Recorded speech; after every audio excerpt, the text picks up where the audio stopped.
안녕하세요. 반갑습니다. 네, 어제 쓴 프롬프트 오늘도 그대로 쓰시나요? 라는 질문으로 이번 세션 진행할 임동준입니다. 만나 뵙게 돼서 반갑습니다. 그 세션 진행하기 앞서서 저에 대해서 간단히 소개해 드리면은 현재 우한형제들에서 운영하는 우한테크코스라는 개발자를 위한 부트캠프를 한 7년째 운영을 하고 있고요. 원래는 웹 프론트엔드 교육 개발자인데 이제 AI가 작년부터 너무 성능이 좋아졌잖아요. 그래서 사실 지식을 알려주고 설명하는 게 AI가 훨씬 더 잘하더라고요. 그래서 이러다가는 이제 밥그릇 다 뺏기겠다. 그래서 뭔가 내팽겨칠 수도 있겠다.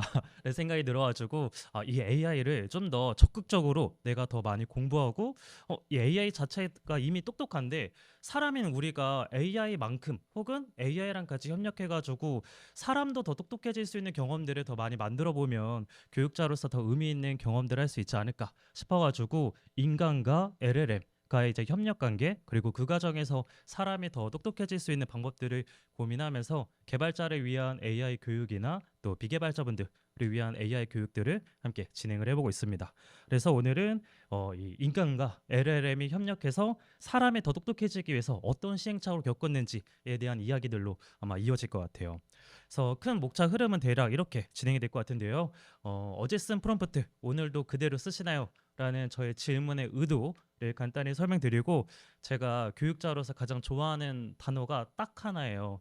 뭔가 많이 공부하라고 하면은 다 싫잖아요, 사실. 근데 딱 하나만 먼저 해보자라고 하면은 훨씬 더 부담이 적어서 미끼를 더 잘 물게 되더라고요. 그래서 저 스스로도 그렇고 해가지고 오늘 제가 프롬프트 또 AI를 잘 쓰고 내가 더 똑똑해지기 위해서 정말 많은 자료들을 봤는데 여러분들한테 좀 쉽게 떠먹여드리기 위해서 딱 하나의 자료를 좀 추천드리고 소개해드리려고 하고요. 그리고 그 자료도 한번 보세요 하면은 안 보잖아요, 사람이. 그래서 그 중에서도 또 딱 하나의 핵심을 같이 한번 뽑아볼 겁니다. 그리고 그 핵심을 이제 저의 본업인 교육과 개발에서 어떻게 적용해 나가면서 시행착오를 겪고 있는지 그리고 앞으로 저희 팀 차원에서 또 개인 단위에서를 넘어서 팀 차원에서 또 어떻게 AI와 또 프롬프트를 잘 써나가려고 하는지에 대한 이야기들로 한번 진행을 해볼게요. 저희 이제 발표 제목이 어제 쓴 프롬프트 오늘도 그대로 쓰시나요? 라고 좀 써봤는데 요거는 사실 좀 저 스스로도 뜨끔하기 위한 그런 질문이긴 하거든요. 그래서 약간 회고를 할 때나 내가 중간중간 지금 AI를 잘 쓰고 있나? 라는 그런 고민이 들 때 일부러 뜨끔하기 위한 질문이에요. 사실 우리가 AI 뭐 클로드 코드도 그러고 뭐 챗GPT도 그러고 커서도 쓰다 보면은 마치 룰렛 머신 땡기듯이 도파민에 빠져가지고 그 내용과 대화를 보지 않고 됐다 안 됐다 하면서 엔터 엔터 엔터 이렇게 치는 순간들이 되게 많아지게 되는 것 같아요. 사실 나는 마치 쇼폰 보는 것처럼 엔터라는 딱 하나의 그 작은 행위 하나만으로도 얘가 그럴듯하게 무언가를 많이 만들어 주다 보니까요. 그래서 어떤 날은 잘 되는데 오늘은 또 왜 안 되지? 됐다. 또 안 되네? 이러면서 어느 순간 A한테 짜증을 내거나 같이 화를 내거나 이제 싸우고 있는 자신을 이제 발견할 수가 있는 거죠. 근데 이런 상황들이 반복되고 이렇게 운에 기반하는 거는 개발자가 엔지니어링적으로 접근하는 방식은 아니잖아요. 물론 그 안에 우리가 좀 더 구조하고 템플릿이나 좀 패턴들을 만들어서 재사용하기도 하지만 저도 또 교육자다 보니까 여러분 운에 맡기세요라고 하면서 AI를 말씀드릴 수가 없다 보니까 어떻게 하면은 이런 상황에서 좀 더 자신 있게 AI는 이렇게 써보면 더 좋지 않을까를 좀 말할 수 있을까라는 생각이 들어가지고 저의 목표는 이렇게 말할 수 있게 되는 상태가 되는 거예요. 제 프롬프트는 언제나 의도대로 동작합니다. 물론 그 실제 프로그래밍 코드도 마찬가지고 AI도 항상 성공하진 않겠죠. 내가 잘못 프롬프트 짜거나 상황이 또 불확실성이 있으니까 현실 세계에서는 내가 놓친 것도 있을 수 있고 모르는 정보도 있을 수 있고 추상적인 것들도 있기 때문에 실패할 때도 있겠죠. 하지만 왜 실패했는지 알고 왜 성공했는지 알고 그 의도들을 내가 파악하고 그 의도에 대한 피드백으로 AI의 응답을 확인하고 같이 개선해 나갈 수 있어야 그 중간 과정에서 단순히 감정 소모나 싸우는 게 아니라 나한테 학습이 일어날 수 있겠다라는 생각이 들었어요. 그래서 언제나 내 프롬프트가 의도대로 동작하기 위한 그런 고군분투와 딱 하나의 참고 자료, 딱 하나의 핵심을 이제 찾아 나가기 시작했습니다. 그래서 이 의도대로 잘 동작시키기 위해서 제가 또 개발 교육자로서 어떻게 딱 하나를 잘 찾아 나가볼 수 있을까 이 고민을 했는데 이것도 AI가 등장한 지 얼마 안 됐기 때문에 뭘부터 공부해야 될지 좀 막연하긴 하더라고요. 사실 뭐 다른 데 온라인 강의나 이런 데서 커리큘럼도 있고 하지만 다 다르기도 하고 이게 정말 딱 하나의 공부할 좀 중요한 소스일까? 접근 방식일까? 그렇다고 갑자기 제가 뭐 머신러닝을 수학적으로 미분 적분까지 공부하면서 하기는 또 너무 막연하고 어렵고요. 그래서 이럴 때는 내가 자꾸 새로운 거, 없던 거에서 새로운 걸 찾으려고 하면은 너무 난이도가 어려우니까 기존에 내가 하던 거에서 교훈을 얻고 AI의 트랜스포메이션, 변형해서 좀 적용을 해보자라는 생각을 하게 됐어요. 그래서 이제 저도 그러고 이제 저희 팀원분들이랑 같이 교육을 설계할 때 항상 이 세 단계의 그라데이션을 많이 구조화해가지고 커리큘럼이나 강의 콘텐츠를 좀 만들려고 하거든요. 그래서 예를 들어 제가 프론트엔드 개발자다 보니까 이제 리액트 예시를 좀 들었는데 리액트를 쓰는 법이 있을 거고 리액트를 잘 쓰는 법이 있을 거고 리액트를 점점 더 잘 쓰는 방법이 있을 거거든요. 앞에 키워드만 여러분들 직군에 맞춰서 치환하면 다 똑같을 것 같아요. 뭐 스프링이 될 수도 있고 안드로이드 뭐 컴포즈가 될 수도 있을 것 같고요. 그래서 리액트 그냥 쓰는 거는 그냥 갖다가 보일러 플레이트 쓰고 유즈 스테이트 쓰고 정말 튜토리얼로 기본 동작이 되게끔 하는 거. 그리고 리액트를 잘 쓰는 거는 그 공식 문서나 아니면 그 라이브러리와 프레임워크에서 제공해 주는 고급 팁들 뭐 커스텀으로 만다거나 추상화하고 뭔가 상속하고 막 그런 추가적인 스킬들 더 좀 더 유용하게 추상화된 라이브러리나 기능들을 쓰는 거. 그리고 이제 리액트를 점점 더 잘 쓴다는 건 뭘까? 기존에 더 복잡한 기존의 공식 문서에서 작성되어 있는 이 설계자들, 개발자들의 의도를 내가 좀 더 이해하고 더 리액트스럽게 전체적인 아키텍처를 구조하고 고민하고 또 변형된 패턴들을 만들고 패턴과 패턴들을 또 조합해 나가면서 실제 이 설계자들의 의도를 좀 고려해가지고 더 그거답게 만들어 나가는 과정이 리액트를 아마 점점 더 잘 쓰는 방법이 될 것 같아요. 그래서 교육 과정 중에서도 처음부터 점점 더 잘 쓰는 걸 할 수는 없으니까 일단 한번 써보고 그 다음에 잘 쓴다는 건 뭘까? 그리고 우리가 점점 더 잘하기 위해서는 지금 딱 하나 한다면 뭘 하면 좋을까? 이런 것들을 고민하고 이제 녹여내고 있었어요. 그래서 AI도 그냥 챗GPT나 아니면 클로드 코드나 그냥 쓰면은 그냥 쓰는 거겠다. 그런데 얘를 더 잘 쓰기 위해서는 사람들이 뭐 GitHub 레파지토리나 아니면 좋은 프롬프트 템플릿이나 아니면 뭐 COT나 좋은 그 프롬프트 엔지니어링 기법들이 있잖아요. 그런 것들을 쓰면 이제 더 잘 쓰게 되는 거겠죠. 그리고 이 AI를 점점 더 잘 쓰려면 어떻게 하면 좋을까를 이제 똑같이 그 리액트 프론트엔드 교육 설계에 따라 똑같은 방식으로 이제 고민을 하기 시작했어요. 그랬을 때 이 AI 그리고 이 프롬프트를 우리가 써서 클로드 코드나 아니면 커서나 이런 것들 쓰는데 이걸 만든 사람들의 의도나 이런 것들을 더 잘 파악할 수 있고 그들이 생각하는 방식으로 고민해보고 만들면 더 점점 더 잘 만들 수 있지 않을까라는 생각이 들더라고요. 그래서 앞에서 이야기의 맥락과 더해가지고 제가 지금 교육자로 우한 테크 코스 운영한 지 7년이 되고 있는데 7년간 교육을 하면서 느낀 또 점점 더 잘하기 위해서도 중요한 습관이 하나가 있거든요. 그게 이제 아까도 말씀드린 것처럼 딱 하나 공부한다면 뭘까인데 이 딱 하나의 정체를 이제 드러내려고 합니다. 바로 공식 문서 읽기. 사실 요즘 뭐 챗GPT랑 다 너무 설명을 잘해주다 보니까 사실 제가 주니어 개발자로 다시 돌아간다면 공식 문서 잘 안 읽을 것 같긴 해요. 좀 불친절한 것도 있고 딱딱하게 쓰여져 있는 것도 있고 뭐 예시나 이런 것들도 좀 더 한정되어 있으니까.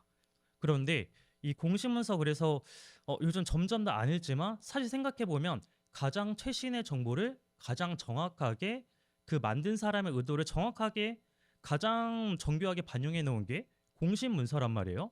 그런데 이 가장 가치 있는 이 밸류어블한 공식 문서를 깊이 있게 읽는 거를 점점 더 안 하게 되더라고요.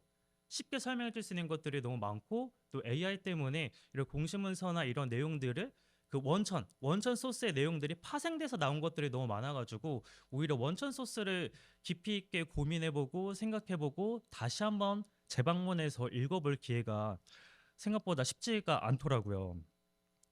그래서 공식 문서를 좀 깊이 있게 읽는다는 건 뭘까? 그리고 이게 다시 왜 중요한지도 다시 한번 좀 생각을 해봤어요. 왜냐하면 이 맥락이나 왜가 저도 잘 정리돼 있어야 이제 교육자로서 학생분들한테도 읽어봐라. 왜냐하면 어쩌고 저쩌고 이렇게 이야기를 할 수 있으니까요.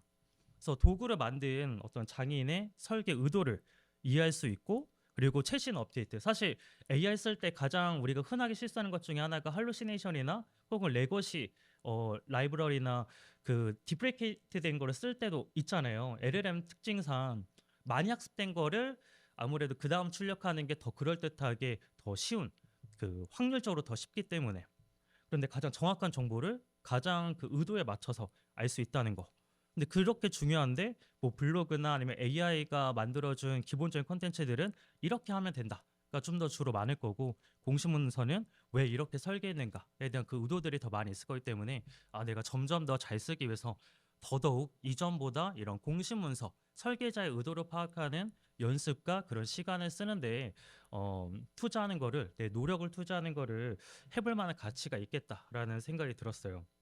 그래서 이제 공식 문서를 좀 찾아가 보려고 하는데, 생각해 보니까 AI에 딱 명확한 공식 문서가 바로 딱 떠오르는 게 없는 거예요. 그래서 이제 찾아 나가기 시작했습니다. 분명히 공식 문서 있을 것 같은데, 뭐 리액트든 스프링이든 다 우리 소프트웨어들은 공식 문서가 다 있으니까. 그래서 이제 엔트로픽이나 오픈 AI나 구글이나, 그리고 여기는 안 적었는데 중국에서 만든 LLM들의 공식 문서 페이지 같은 것들도 쭉 한번 찾아봤어요. 사실 우리나라는 직접 만든 LLM이 별로 없는데 중국은 워낙 스케일이 크잖아요. 그래서 챗GPT 같은 게 몇백 개 된대요. 근데 그 중에서 뭐 타오바오나 이제 큰 대기업들이 만든 것들은 워낙 학습한 데이터도 많고, 거기서 나오는 또 베스트 프랙티스 같은 것도 많기 때문에 참고 자료로 쫙 훑어봤어요. 그리고 진짜 무릎을 탁 쳤습니다. 진짜 어떻게 보면은 현재 세계 최고의 AI 회사들이 직접 작성한 프롬프트 엔지니어링 가이드잖아요. 그리고 뭐 연봉이 모든 걸 말해주진 않지만 제가 궁금해가지고 엔트로피 프롬프트 엔지니어링 연봉 이런 거 검색을 해봤거든요. 연봉이 한 4, 5억부터 시작하는 것 같더라고요. 그래서 뭐 연봉이 모든 게 다는 아니지만, 그리고 제가 프롬프트 엔지니어들이 어떤 배경이나 어떤 그 백그라운드들이 있는지 궁금해서도 찾아보니까, 이게 언어를 다루다 보니까 그 음속, 음절 단위까지도 쪼개서 프롬프트를 짜고 구성하다 보니까 철학자 출신, 언어학자 출신, 인지심리학자 출신들이 또 많더라고요. 그들이 언어나 인간의 심리나 거기 안에서 어떻게 동작하는지를 잘 분석을 했다 보니까 그거를 이제 시스템 프롬프트나 그 프롬프트 시스템 이제 설계하는 데 있어서 굉장히 많이 그 배경 지식들을 쓰는 거죠. 그러면 연봉 4, 5억의 엔지니어들이 여러 명이 모였는데 심지어 글도 잘 쓰는 사람들이야. 그 사람들이 쓴 엔지니어링 가이드를 왜 지금까지 안 봤지? 심지어 공짜야. 이거면 더 안 볼 이유가 없잖아요. 근데 원래 사람 심리가, 내가 어디 전시회나 미술관 가도 공짜로 간 거는 간단히 훑어보고 돈을 막 5만 원 내면은 괜히 더 의미가 뭐가 있을까 이렇게 살펴보게 되잖아요. 자, 약간 내가 그 가치를 일부러 한번 넣어보면은 더 깊이 읽게 되고 더 자세하게 좀 살펴보게 되더라고요. 그래서 저는 이제부터 그 프롬프트 엔지니어링 가이드북을 연봉 4, 5억의 엔지니어들 한 최소한 5명 이상 쓰지 않았을까 하는 생각을 보니까 되게 비싸게 느껴지더라고요. 그래서 쭈르 제가 그 AI 회사들의 가이드북을 쫙 봤는데, 한번 보세요. 나중에 이렇게 하면 안 보게 될 확률이 높잖아요. 그래서 제가 딱 하나 골라드리자면, 엔트로픽의 프롬프트 엔지니어링 가이드가 가장 친절하고 문장이 가장 정제되고 그 의도가 정말 잘 드러나 있더라고요. 물론 오픈 AI나 구글도 다 잘 써놓긴 했는데 거기는 좀 더 너무 엔지니어링적인 개발자 좀 지향적인 느낌이 더 강한데, 엔트로피 같은 경우에는 뭐 비개발자 분들도 충분히 곱씹으면서 이해하기 따라가기 쉬운 형태로 너무 잘 써져 있고, 문장이 일단 긴 게 잘 없어요. 약간 아카데미 라이팅을 굉장히 좀 잘 적용해 놔가지고 다 두 갈씩의 문장도 간결하고 사족이 긴 게 없더라고요. 그리고 정말 좋은 거는 프롬프트 엔지니어링을 잘하기 위한 주요 페이지들을 목차로 얘네가 딱 정리해놨는데 한 9개밖에 안 됩니다. 그래서 내가 이걸로 공부한다고 하더라도 볼 페이지가 많지가 않아요. 그런데 제가 9개밖에 안 된다고 했지만 또 돌아가면 우린 사람은 원래 바로 안 봅니다. 그래서 이 중에서도 딱 하나 이제 가장 중요한 거, 이 제가 생각했을 때 중요한 거 말고 이 저자들이 정말 중요하게 강조해 놓은 거, 그걸 하나 같이 살펴보려고 하거든요. 그래서 프롬프트 엔지니어링 공식 가이드북에서 엔트로픽의 프롬프트 엔지니어들이 가장 먼저 뭘 강조했을까? 잠깐 5초간 생각을 해보겠습니다. 원래 답을 알기 전에 잠깐 먼저 생각을 해보면 더 기억이 잘 남더라고요. 네, 다들 생각을 해보셨을 거라 생각을 하고 뭐 개요가 있을 수도 있고 처음부터 그냥 목차 설명할 수도 있고 이 뭐 글쓴이의 뭐 의도나 이 저자들의 뭐 머릿말 같은 게 있을 수도 있잖아요. 그래서 저는 이제 처음에 이 프롬프트 엔지니어링 기법들이 쩌르르 이렇게 나올 줄 알았는데 가장 처음에 가장 먼저 강조한 게 이거여서 되게 좀 신박하다는 생각을 했었거든요. 프롬프트 엔지니어링 이전에 해야 될 거를 가장 먼저 강조를 해놨어요. 그래서 프롬프트 엔지니어링 이 공시문서 페이지에 가장 먼저 있는 게 프롬프트 엔지니어링 하는 방법이 아니고 이전에 해야 될 것들. 원래 무엇든지 잘하려면 뭐 회의 같은 것만 해도 회의를 잘하는 사람은 회의 시간만 잘하는 게 아니라 회의 전이랑 회의 끝난 후까지 액션 플랜을 다루는 것까지 그 시퀀스들을 다 다루잖아요. 그래서 프롬프트 엔지니어 분들도 프롬프트 엔지니어링 하기 그 전에 고민하는 것들이 있고 이게 너무 중요하기 때문에 강조를 하더라고요. 그래서 제가 캡처해 놓은 거는 이게 조금 바로 한눈에 안 들어와서 그대로 좀 그 슬라이드로 텍스트를 복사해 왔는데 되게 재밌는 게 1, 2, 3번에서 세 가지를 이야기하고 마지막에 강조를 해놓은 게 있어요. 이 세 가지가 준비가 안 돼 있다면 이 세 가지를 확립하는 데 시간을 투자할 것을 강력히 권장한다. 이 전체 공시문서에서 강력히라는 부사, 이 표현하는 부사를 쓴 페이지가 거의 제가 봤을 때 한 두세 개 정도밖에 안 됐거든요. 근데 가장 먼저 강력히 권장한다라는 거는 프롬프트 엔지니어링을 잘하기 위해서 되게 좀 중요한 에센스라고 이들이 굉장히 좀 강조하고 있는 포인트라는 거를 알 수가 있었어요. 그래서 첫 페이지에는 요거랑 딱 목차만 있고 이거를 굉장히 강조하고 사람들이 이거를 강조하는데 잘 안 하니까 이거를 위한 팁과 지침 페이지를 또 따로 만들었더라고요. 그런데 보통 내가 AI를 쓸 때 그냥 바로 빨리 하고 싶은 마음에 빨리 썼지 프롬프트 엔지니어링 이전에 이런 과정들을 충분히 깊게 고민했던 적이 있었던가 싶어가지고 순간 또 이제 반성을 했던 포인트인데 이게 어떻게 보면 이제 프롬프트 엔지니어처럼 생각하는 방법인 거죠. 보통 뭐 리액트나 여러 가지 우리 소프트웨어 도구들 특히 프레임워크 단으로 가면은 뭐 띵킹의 리액트, 뭐 띵킹의 뭐 스프링에서 그 도구를 만든 개발자들의 의도 그리고 그 도구처럼 잘 생각하는 방법에 대한 문서 페이지들 있잖아요. 어떻게 보면 프롬프트 엔지니어처럼 생각하는 방법, 그 만든 이의 의도를 굉장히 딱 임팩트 있게 컴팩트하게 좀 보여준 페이지였던 거죠. 그래서 이 만든 의도와 이들처럼 생각하는 방식을 잘 이해하면은 뭐 프론트엔드에 뭐 리액트도 뭐 더 잘 쓸 수 있고 AI도 더 잘 쓸 수 있는 것처럼 이 프롬프트 엔지니어링 이전에 저 요거 하나만을 거의 일주일은 팠습니다. 그래서 요거 하나를 내 프롬프트 하기 전에 많이 적용해보고 개발이나 교육은 제가 발표 시간 때문에 두 가지 사례만 넣었는데 다른 영역에서도 최대한 다 많이 넣어서 적용을 해보고 있는 중이에요. 그래서 프롬프트 엔지니어링 이전에 그렇다면 이게 가장 중요하니까 요게 뭔지 그래 좀 짚고 넘어가야겠죠. 또 문장도 얼마 안 되니까 한번 쭉 훑어보고 가보도록 해보겠습니다. 일단 첫 번째는 사용 사례에 대한 성공 기준에 명확한 정의가 필요하대요. 그래서 잘 나왔으면 좋겠다. 마치 돈 그 카지노에서 돈 많이 땄으면 좋겠다가 아니고 정확하게 123만 원 뽑았으면 좋겠다. 이런 것처럼 명확한 성공 기준이 없으면 내 프롬프트가 내 의도에 가깝게 잘 구현이 된 건지 안 된 건지 그게 모호하기 때문에 AI도 모호하고 점점 더 잘 만들어 나가고 개선해 나가는 것 자체가 어렵다라는 거예요. 이 정도면 충분하네. 이 정도면 괜찮네.가 아니고 이렇게 프롬프트 짰더니 타입스크립트 타입 정의가 내가 의도한 그 규칙들에 맞춰서 100%다 구현이 됐네. 실행 가능한 테스트 코드가 최소 주요 기능상으로 해서 10개나 나와야 되는데 그게 동작이 됐네. 뭐 이런 것들 명확한 기준이 있어야 내 프롬프트로 넣은 인풋이 잘 됐는지 안 됐는지 그리고 내가 원하는 성공 기준에 점점 가까워지는지를 우리가 피드백 받고 판단할 수 있다 보니까 명확한 이 성공 기준이 필요하대요. 그리고 두 번째로는 이제 경험적으로 테스트할 방법이 필요하다. 그래서 일반적으로 우리가 커서에서도 그러고 클로드 코드에서 그러고 챗GPT에서도 한번 써보고 됐다. 다음에 또 안 되네. AI 이상해. 얘 요즘 멍청해진 것 같아. 이렇게 되면서 자꾸 얘를 평가하게 되고 구박주게 되잖아요. 그런데 우리는 프롬프트 엔지니어링을 해야 되다 보니까 운에 맡기는 한 번 되고 안 되고가 아니라 통계적으로 검증할 수 있어야 되는 거예요. 그래서 한 10개의 샘플로 테스트하고 그중에 7개 성공하고 이번에는 3개가 실패했네. 3개 실패한 거의 원인이 뭐지? 그러면 그거 다듬었을 때 10개 중에 8개 성공할 수 있을까? 이런 식으로 이제 반복적으로 테스트할 수 있는 환경을 이제 만들어야 된다. 인 거고.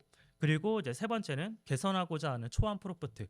우리가 욕심이 또 많아서 한 방에 잘해줬으면 하잖아요. 근데 기본적으로 개선한다라는 걸 당연히 백그라운드를 깔고 이거는 초안 프롬프트이다. 그래서 내가 의도에 가깝게 가까워지는 그 과정들을 50%, 60%, 70% 그렇게 버전을 업데이트 해나가는 과정을 내가 만들어야 한다. 어떻게 보면 2번이나 3번이랑 거의 연결되긴 하는데 그 맥락도 있고 이 3번에 개선하고자 하는 첫 초안 프롬프트라고 그 공식문서에 써져 있는데 좋은 초안 프롬프트부터 시작하라는 의미도 있긴 하거든요.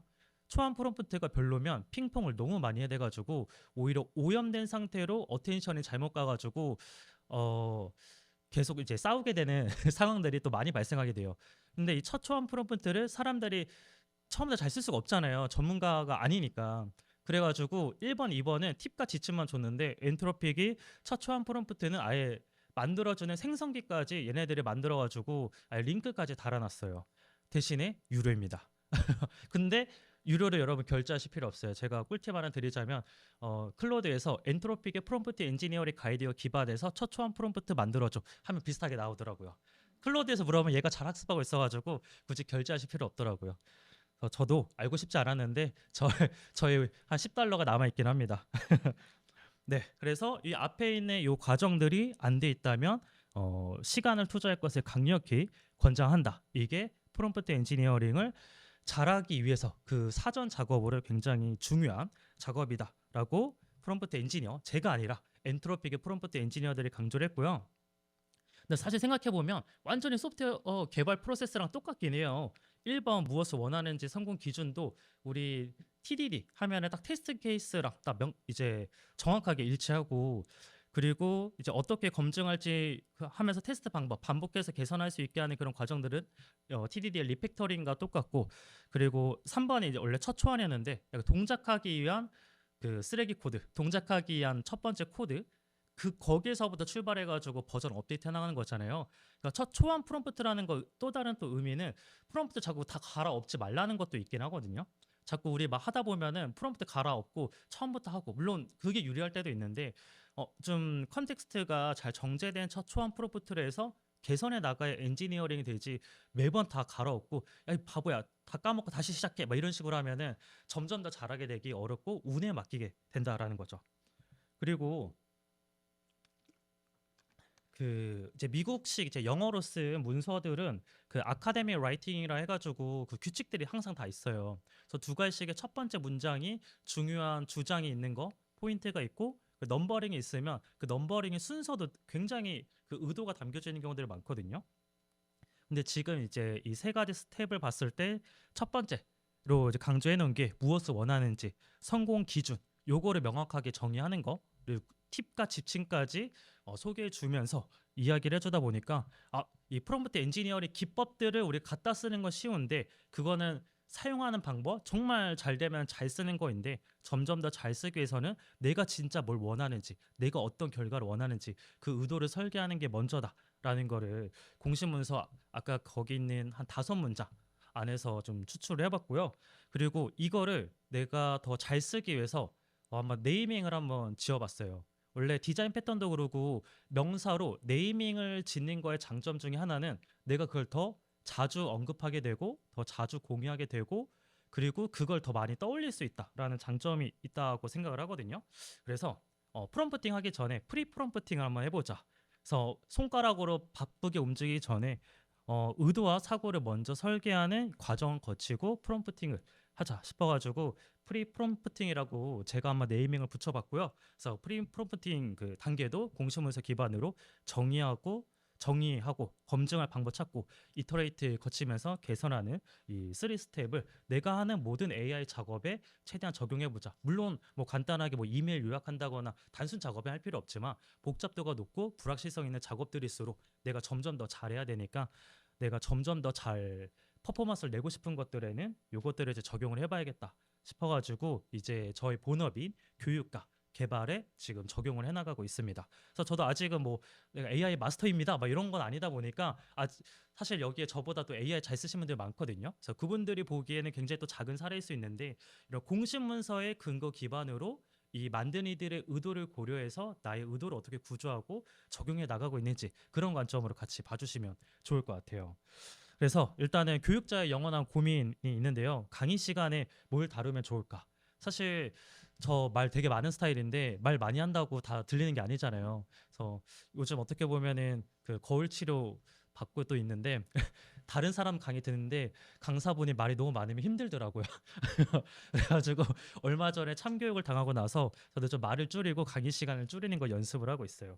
근데 이제 그 교육자들이 한정된 교육 시간, 강의 시간 동안 뭘 다루는 게 핵심일까? 딱 하나만 다룬다면 뭐가 가장 중요할까?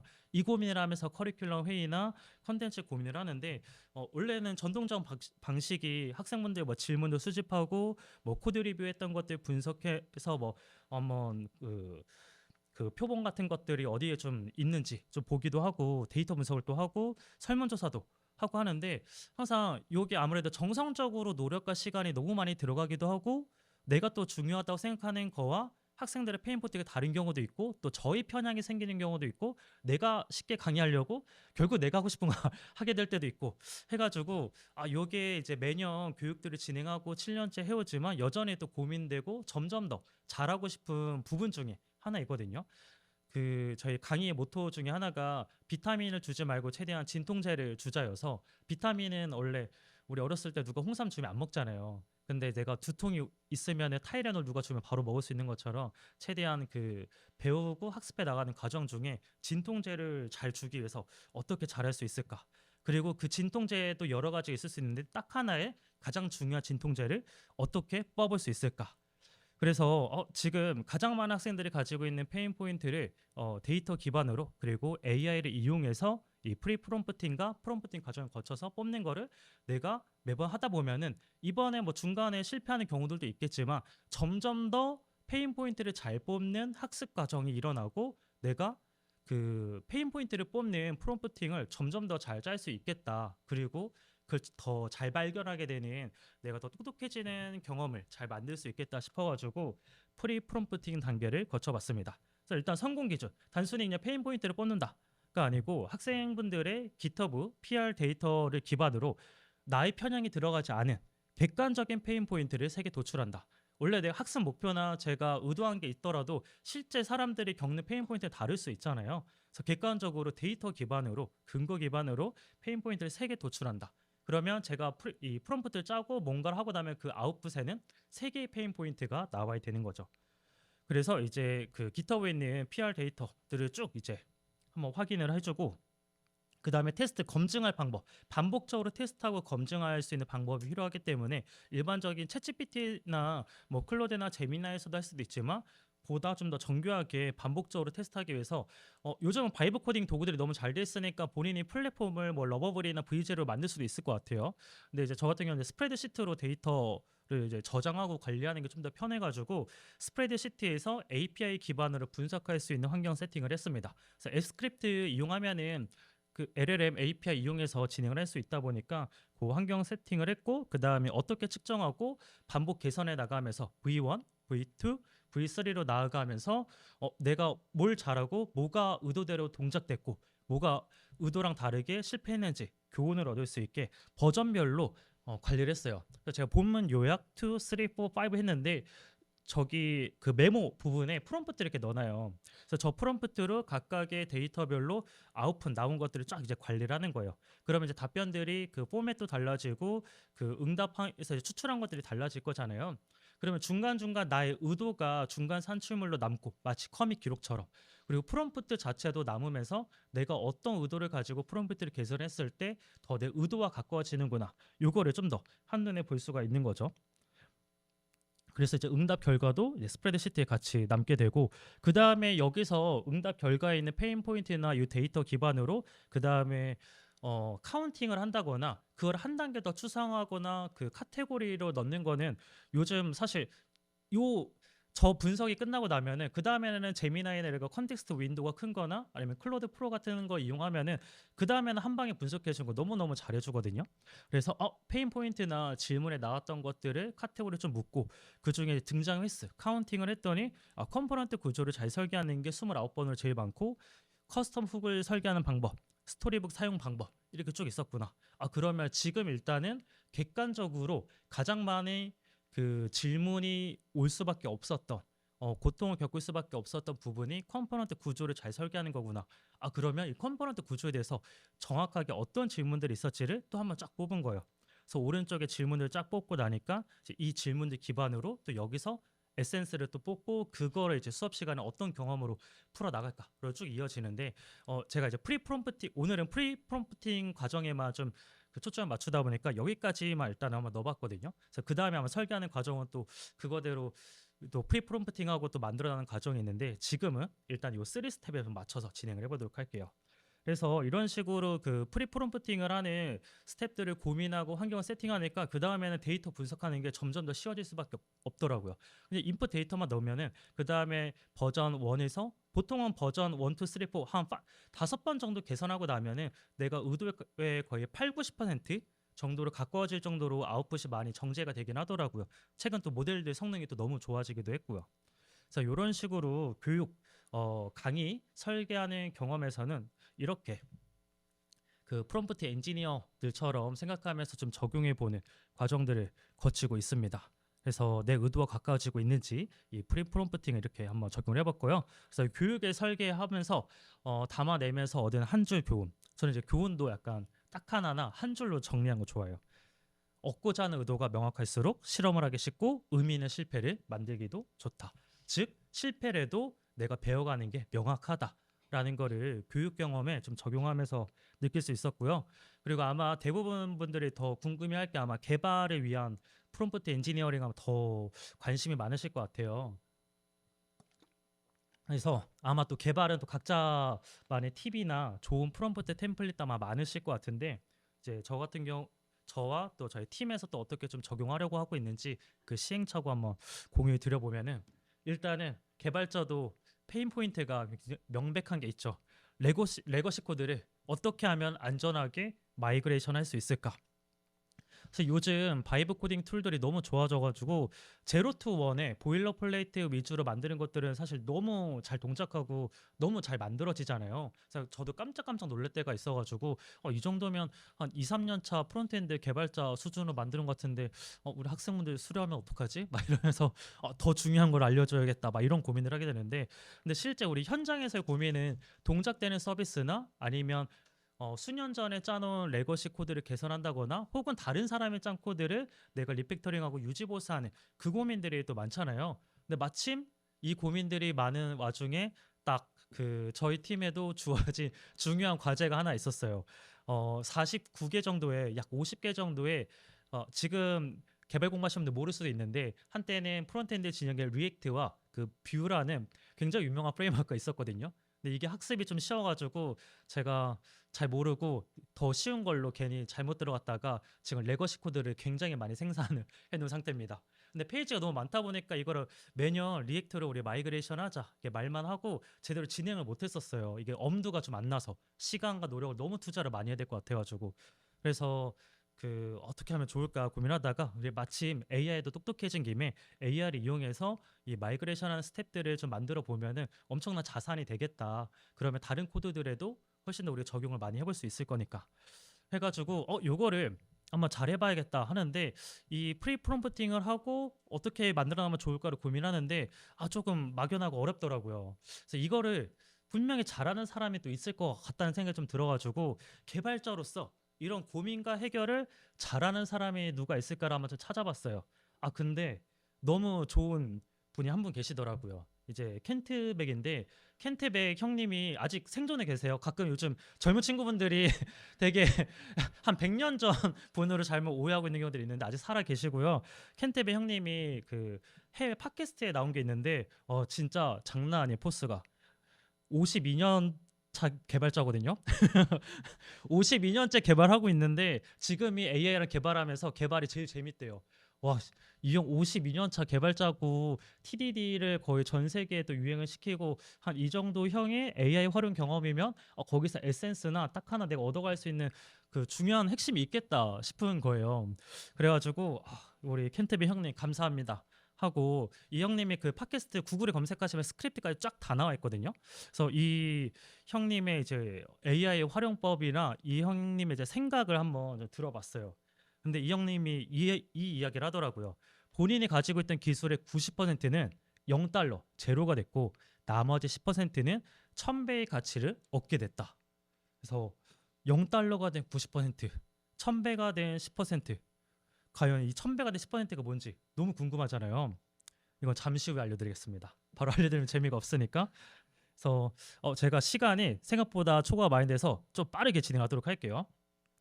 일단은 요 팟캐스트에서 그 AI를 예측 불가능한 지니라고 이야기해요.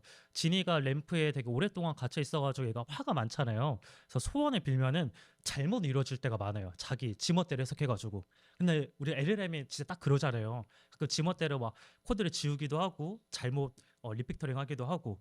그래서 이런 지니가 문제가 많다는 걸 일단 인정을 하래요. 지니는 원래 화가 많다. 그래서 인정을 하고 대신에 지니가 말을 더 잘 듣게 하기 위해서 우리가 이 지니가 갇혀 있는 램프, 지니를 컨트롤할 수 있는 게 램프잖아요. 이 램프가 이제 TDD의 이제 아버지다 보니까 켄트백이 정말 더 정교한, 더 의도가 더 정확하게 들어있는 테스트나 명세로 더 컨트롤할 수 있게 만들기 위한 팁들을 이야기를 하거든요. 그래서 이 테스트에서도 불변 테스트라는 거 이야기해요. LLM 지니가 혹시라도 내 의도를 망가뜨리지 않게끔 테스트 자체는 아예 수정 못하게 하는 거예요. 왜냐하면 테스트 자체가 곧 나의 의도이고 LLM이 구현하고 나면은 나의 의도랑 이게 얼마나 가까워졌는지 그 피드백을 확인하기 위한 용도니까요. 그래서 켄테베 형님이 이 자기가 1000배의 가치를 얻게 된 10%로 이야기한 것들을 한 문장으로 하면은 결국 핵심은 올바른 문제를 잘 정의하고 그 의도를 설계해서 입력하는 거다. 이런 이야기들을 하거든요. 결국에는 사실 또 생각을 해보면 우리가 AI한테 줄 수 있는 건 입력밖에 없거든요. 그래서 사실 그리고 우리가 컴퓨터 사이언스를 공부했으니까 인풋이 명확해야 아웃풋도 예측이 가능하잖아요. 그런데 우리가 LLM한테 우리 원래 컴퓨터 사이언스가 이런 프로세스로 진행이 되는데 LLM한테 인풋을 넣고 나면 프로세스는 약간 블랙박스처럼 알아서 얘가 처리를 해주고 아웃풋을 뿅 하고 내주잖아요. 그래서 이미 인풋을 넣고 나면은 그 다음에는 우리가 uncontrolled 아예 컨트롤이 불가능한 영역으로 넘어가 버리기 때문에 이 인풋 자체에 더 의도와 불변하는 나의 의도, 명확한 테스트 명세 이런 것들을 더 잘 만드는 거의 중요성을 또 이야기를 많이 해줬어요. 켄테베 형님이. 그래서 나도 이 마이그레이션을 하는 데 있어서 더 불변할 수 있는 그리고 이 지니가 원래 화가 많기 때문에 잘못 구현할 수 있을 거라는 걸 인정을 하고 더 안전 장치를 줄 수 있는 것들을 고민해가지고 또 프리 프롬프팅 단계들을 고민을 해봤습니다. 그래서 일단은 이제 성공 기준 먼저 정의를 해야 되니까 49개의 페이지의 그 페이지들을 이제 마이그레이션을 해야 되는데 얘를 통째로 마이그레이션 하려고 하니까 너무 복잡도가 높아가지고 너무 어려운 거예요. 근데 이제 켄테베 형님도 그러고 이런 TDD에서도 중요하게 여기는 게 복잡한 문제를 다 작게 쪼개잖아요. 그래서 이 마이그레이션도 한번 좀 쪼개봐야겠다 싶어서 UI를 마이그레이션한 것과 로직을 마이그레이션한 거 일단 요거를 좀 분리해봤습니다. 그리고 일단 크게 두 가지를 한번 분리해보고 거기서 그게 잘 안 되면 더 쪼개자 하는 식으로 한번 쪼개봤고요. 그리고 이제 검증 체계를 이제 구축하는 거. 일단은 UI랑 로직을 또 분리해봤으니까 UI 렌더링하는 것들을 얘가 뭐 체크리스트나 우리가 일반적으로 클로드 코드 쓸 때도 이제 플래닝을 하게끔 하잖아요. 플래닝으로도 체크를 하지만 그 외에 진이는 화가 나 있으니까 한 번 더 내가 또 체크할 수 있는 단계를 추가를 해야겠다 싶어가지고 아마 대부분들이 많이 하시는 거는 이제 왼쪽처럼 테스트 그 체크리스트를 만들게 하거나 좀 더 나아가면 테스트 코드를 이제 만들게 하는데 저는 진이를 완전히 다 믿을 수가 없기 때문에 일부러 개발용 UI 대시보드 페이지를 또 같이 만들었어요.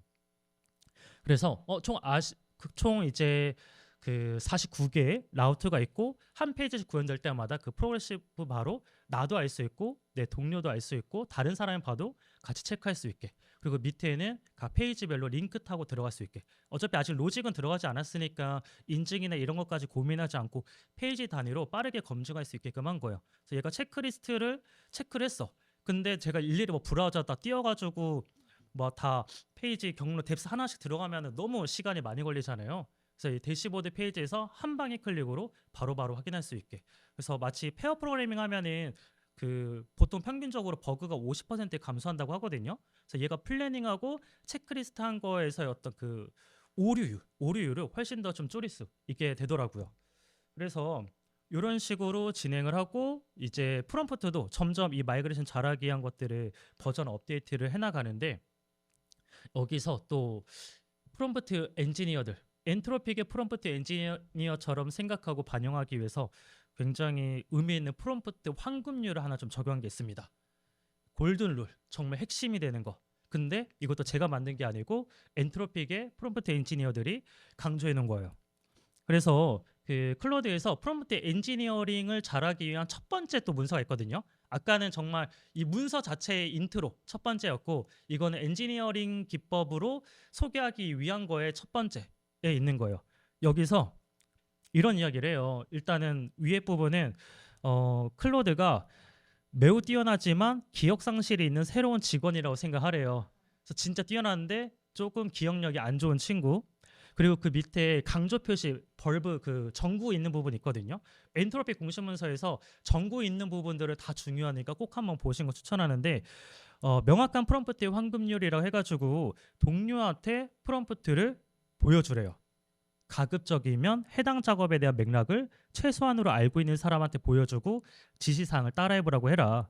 그들이 혼란스러워한다면 클로드도 마찬가지일 것이다. 실제로 지금 전 세계에서 가장 프롬프트 엔지니어링을 잘하는 분들도 AI로 다 쓸 것 같잖아요. 근데 AI가 프롬프트 엔지니어링이나 프롬프트 자체를 생각보다 잘 못 짜서 손수 쓰는 경우들이 되게 많더라고요. 그리고 이들도 이거 피드백을 물론 AI로도 받겠지만 동료들한테 보여주면서 이거 말 돼? 이거 이해돼? 이거 너 그대로 따라하라면 할 수 있겠어? 이런 식으로 그 성공 기준을 더 명확하게 만드는 거예요. 그렇게 명확해졌을 때 훨씬 더 클로드나 아니면 다른 AI, LLM 도구들도 더 잘 인식을 할 수가 있으니까요. 그래서 이제 이런 과정들을 거치면서 이제 프롬프트를 개선하고 있어가지고 이제 다음 목표로 이어나가고 있는 거는 코드 리뷰를 하는 게 아니라 프롬프트 리뷰를 해나가는 과정으로 진행을 하고 있어요. 그래서 프롬프트 자체를 자산화하는 거죠. 보통 그 많은 회사들에서 각자가 개인별로는 AI를 잘 쓰거든요. 근데 각자가 잘 쓴 그 의도를 명확하게 만들고 AI를 잘 쓴 그 경험들이 암묵지들이 너무 많고 자연어로 된 게 너무 많아서 생각보다는 공유가 엄청 효과적으로 되고 있다는 되기가 되게 어렵더라고요. 그래서 좀 더 이것 경험 자체가 좀 더 자산화돼서 퍼포먼스를 더 늘릴 수 있게끔 프롬프트도 새로운 형태의 좀 코드다라고 생각을 하고 버전 관리도 하고 라이브러리하고 템플릿화 하는 작업들을 좀 진행을 해보고 있어요. 그래서 프롬프트 리뷰를 하는 거죠. 그래서 예전에는 사람의 코드를 짰으니까 사람의 코드 리뷰하는 게 너무 자연스러웠는데 이젠 AI가 코드를 짰으니까 사실 코드 레빗이나 또 AI로 코드 리뷰를 많이 하게 되잖아요. 그래서 가끔은 현타가 오는 경우들도 생긴단 말이에요. 이거 내가 뭐 하고 있는 거지? AI가 리뷰하고 바로 반영하면 될 수도 있는 거니까. 근데 이제 기존의 코드 리뷰 대신에 프롬프트 리뷰를 통해서 이거 지금 컨텍스트가 명확하지 않은 것 같다. 환급률을 생각했을 때 이것 사이에 좀 중간 단계가 있어야 될 것 같다. 여기에 예시를 한 3개 정도 추가하면 더 명확할 것 같다. 예시 같은 것도 몇 개 추가하면 좋을지 엔트로피 가이드북에 또 다 나와 있거든요. 그래서 이런 거 통해서 문제를 좀 더 근본부터 우리가 컨트롤할 수 있는 인풋 영역으로 좀 더 좁혀가지고 진행을 해보고 있습니다. 그래서 10개의 코드를 직접 수정할 바에는 1개의 프롬프트를 개선해서 더 똑똑하게 의도를 잘 드러내보자. 그래서 이제 프롬프트 규칙도 좀 디렉토리 구조를 만들어서 가장 좀 저수준에서 이제 고수준을 좀 추상화될 수 있게 그냥 매일 쌓이는 거는 로그에 남겨놓고, 그다음에 항상 참고해야 되는 스펙이나 컨벤션, 응답 형식 같은 거는 독스에다가 놓고, 그다음에 우리의 의도가 가장 추상화돼서 딱 설계되어 있는 거는 프롬프트를 이제 버전별로 관리하고 이런 식으로 좀 만들어 나가보고 있고요. 그래서 더 나아가서 만들고자 하는 시스템은 이제 프리 프롬프트 자산 관리 시스템을 만드는 게 목표입니다. 그래서 각자가 팀원들이 저희 팀원분들뿐만 아니라 회사에 AI 잘 쓰는 분들 너무 많거든요. 근데 그들이 어떤 의도와 어떤 성공 기준과 그 구체했는지 그 자산들이 정말 효과적으로 공유가 되기가 쉽지가 않기 때문에 그런 것들이 좀 더 자산으로 우리가 관리될 수 있고 아 의도를 이렇게 구체할 수 있구나가 더 많이 공유되면은 우리가 생각하는 깊이도 더 깊어질 뿐만 아니라 점점 더 프롬프트 엔지니어들처럼 AI를 잘 다루는 전문가처럼 다 같이 성장할 수 있을 것 같아서 이런 시스템을 만드는 게 목표이고요. 그래서 개발 과정에 적용해서 얻은 한 줄 교훈은 설계한 의도를 자산화하자. 우리는 엔지니어니까. 네, 그래서 이제 진짜 마지막으로 핵심 요약만 빠르게 정리하고 넘어가겠습니다. 프롬프트 엔지니어들이 요거를 시간을 투자할 것을 강력하게 권장한다고 해서 저도 강력하게 시간을 투자하고 있고요. 그래서 요 과정을 한번 프리 프롬프팅이라고 네이밍을 해서 저만의 디자인 패턴으로 만들어서 더 많이 이야기하고 공유하려고 하고 있습니다. 그래서 여러분도 여러분의 의도, AI를 사용할 때 내가 뭘 만들고자 하는지 어떤 성공을 이뤄내고 싶은지 그 의도를 더 자산으로 만들어 보시면 어제 쓴 프롬프트가 점점 더 알아서 더 좋은 프롬프트로 진화되지 않을까 싶습니다. 네, 감사합니다.